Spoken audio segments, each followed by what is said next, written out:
Good afternoon, guys. Video today we have a rare vehicles episode on the Pokryshkin's P-39N-0. This is a plane that only comes around once a year during Pokryshkin's birthday, also known, well, his full name is Alexander Pokryshkin, and it normally comes around for, I believe, 1,300 golden eagles. I think that's the price I paid for it about 2 years ago. And this plane is actually really fun. Unfortunately, though, they've tried to nerf this thing, and they've done a semi-successful job at that, but they haven't nerfed its performance or flight model in any way, shape, or form, which is always nice. So, talking about Pokryshkins, I haven't updated the review of this thing because nothing's really changed about it. This plane is very different to your regular P-39N. So, obviously, comparing it to the US one, you'll notice the guns are not in the wings. So, normally they would have a few 30 cals in each side of the wing, but as you can see here, you can actually see they've been welded over and bolted. This is because Pokryshkin had a habit of removing wing guns for the extra performance and less drag. He even did this to, well, I haven't read the book, so I can't fully claim, but apparently he was flying P-63s in 1944-45, and he did the exact same things to that, but I can't confirm that because I haven't seen his book, because apparently he has a book out there which he wrote. And, well, I definitely need to catch up on some reading, that's for sure. But overall, I should say, it's still a P-39 at heart. Twin 50s, and of course, the 37mm. But, of course, Gaijin have tried to nerf this thing, and I know what you're thinking. Well, how can they do that? They can't nerf the 50s. I mean, they can nerf the 50s, but 250s aren't exactly the world's best in terms of damage output anyway. So what have they done to it? Well, the short answer is the 37mm. Now, for those that don't know, the Russians never received the armor-piercing tracer round for the 37mm because they didn't really need it. They just wanted to go and shoot stuff and make it go boom. And that is pretty much what the HEFI T round will be doing, but not the AP. They never got the AP, and it even says in the wiki page that they never received the AP round. And yet we're stuck with default half AP, half HE. Now, it's not to say the AP is a bad round. It's not.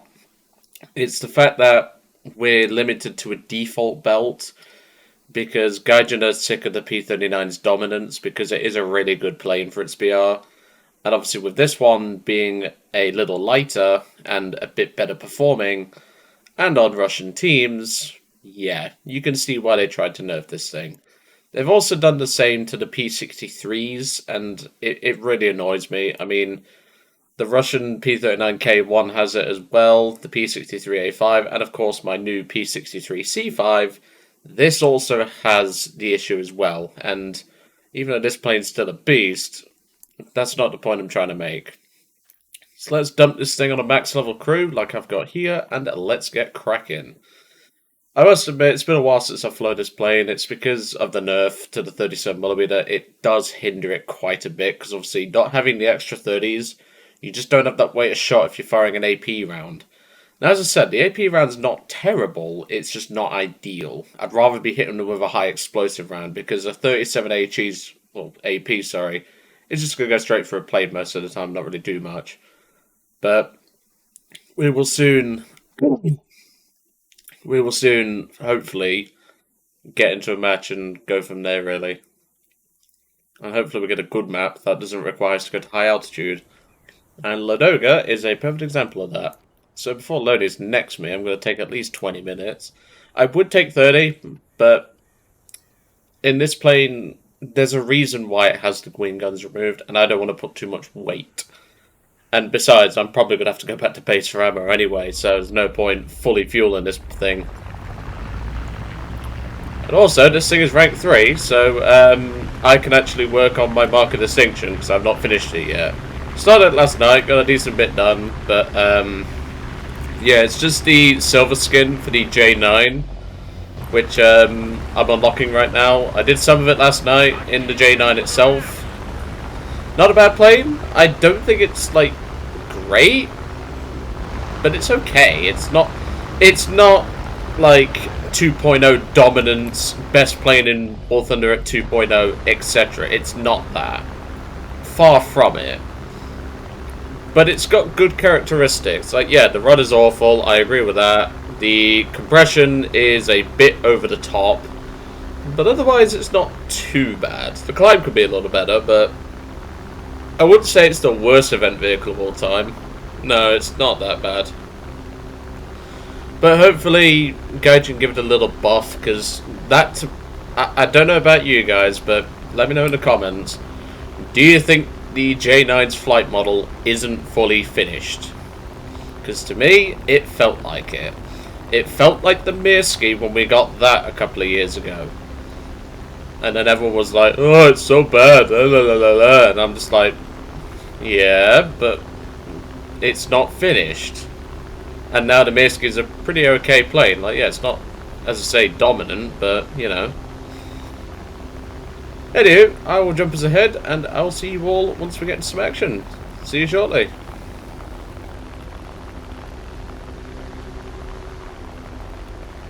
Well, welcome back. As you can tell, the team's not doing too great. We just had TK as well, so that's wonderful. We've got a couple of planes up here. I've ignored the Condors because I really couldn't care less about those. We have got, however, a P-38E and a P-63 King Cobra, which, well, the King Cobra's first. Let's put it that way. Because I don't like dealing with King Cobras, but if I'm in an Aero Cobra, I will certainly deal with them. Okay, you're just going to run like a bitch. That's fine. Had a sudden frame drop then. Typical Gaijin. The fuck? Oh, it's the DB7. Alright. DB7's coming to help us, which is fine.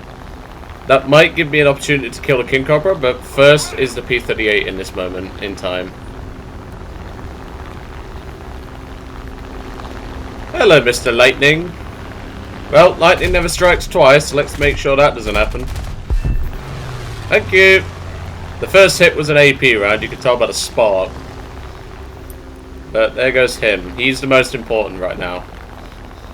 So it looks like the vast majority of them, in fact I think nearly all of them, are now on the deck by the bombers, so we can make our way down and start cleaning house, which this plane does pretty dang well. Even with a tired Joe brain that's had about 50% of his caffeine in the morning kick in. Now I'm a bit confused as to why the King Cobra is ignoring me. He really shouldn't. This thing is very dangerous if left unattended. But he's going for an I-16 who's not paying attention, so, you know. If he wants to do that, I mean, sure. But I need to start thinning this herd, because this herd is going to be uncontrollable after a while. So I'll make a quick dive on this VG. Condor's coming through, but that's fine. Hey up, buddy. How are we doing today? That was a good hit. 37. Now we are more maneuverable than the P-63, so I don't mind dodging him here. But that VG is definitely more of a interesting one. I think he's popping flaps. Because normally this plane outturns a 63, but I think he's popping flaps. So we'll have to try and reverse him.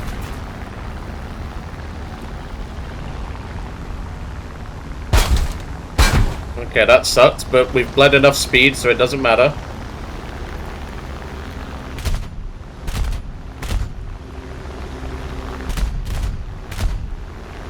Don't give me that shit. Come on.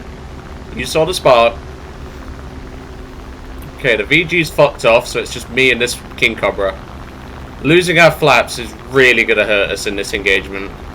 Because he has more engine power and he has his flaps.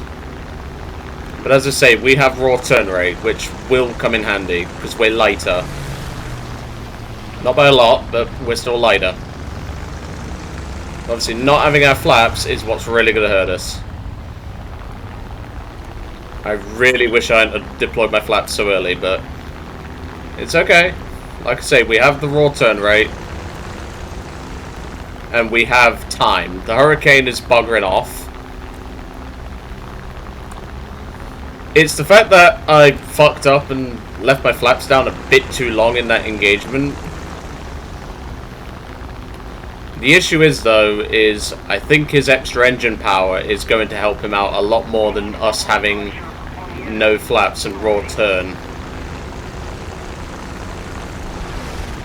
Alright, let's cut the throttle a little bit. Yeah, he's realised now. Here's where his flaps are going to help him out. We should have him here. Thank you. Oh, that was close. Okay, so we're now down to a... Well, I'll count the DB7 as a fighter. A 2v7. I'm going to need flaps and a full ammo load for that, so I'm going to go back to base. Now, the issue is the enemy team has some Morco and a P-39 left. This is going to be hard, and I don't expect to win this, but I'm definitely going to give it the old college try, and hopefully this time not fuck up and leave my flaps down too long. So, without further ado, I will jump us ahead, and hopefully we can get ourselves a win out of this. I doubt it, but I'm going to give it the old college try. See you shortly. Well, welcome back. As you can tell, the poor DB7 just got absolutely annihilated. So that means we're pretty much on our own. The DB3's already died, for context. Come on, keep pitching up. That's it, do it for daddy. Alright, it's time to kick your butt.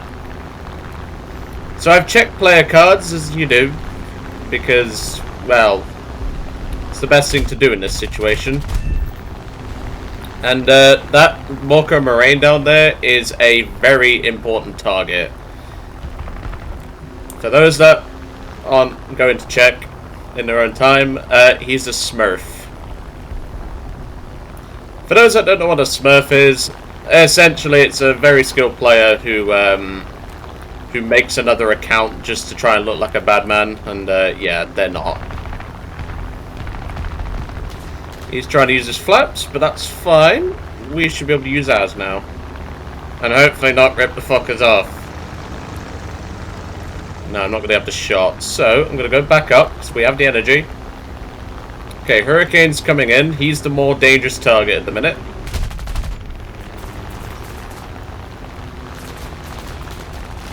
He shouldn't have a shot, but Hurricanes don't like stalling. And his is no exception. As I said, Hurricanes don't like stalling. They have a stupid flight model. And there goes our engine. But, well... What the fuck happened there? I didn't even press the rudder. Ah, that explains it. I don't think we have tail control. Well, we do, but not much of it. Yeah, that was just a perfect example. Unfortunately, with our guns not really doing anything, I'm just going to put it in the ground because, well, we're dead anyway. With our guns not really doing anything and Hurricanes not stalling, because apparently Hurricanes never stalled when in actuality they did, yeah. It's just one of the many reasons as to why I don't really fly the P-39N at the minute, because you need the extra burst mass, and unfortunately, this just doesn't have it because half our shells don't do jack shit.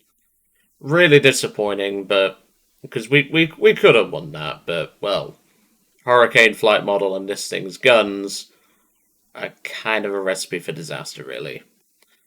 Oh well, I don't really mind that we lost that. I mean, I'm annoyed at it because we could have won that, but oh well. Well, without further ado, I'm going to leave you all to it for today. I really hope you enjoyed seeing this old bird in action. It is definitely one where it can do a lot of work, but when the odds are stacked in your favour and your guns aren't doing the best, it can be really frustrating, let's put it that way. Next up in the series, we have the T-26E, which should be a fun one. And yeah, this is definitely a tank where I'm sure a lot of people are going to be going, Baby Tiger, or something like that. And yeah, this thing is actually pretty fun. Like compared to a regular T-26, this thing's actually quite fun. Let's put it that way. But anyway, I'm going to leave it to it for today. Really hope you enjoyed seeing the Pokryshkin P-39 in action, and I'll see you all on the next one.